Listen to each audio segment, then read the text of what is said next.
How to find PC password on your Windows device. Hello guys, this is Atticus and welcome back to another tutorial video.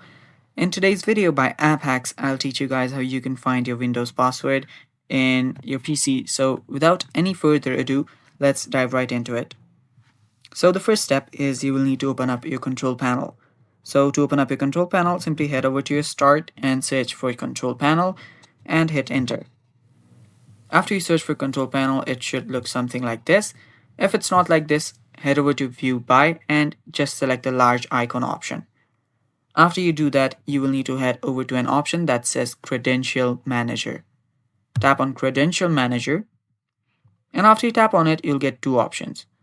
Now, after you find these two options, you will need to head over to the Windows Credentials.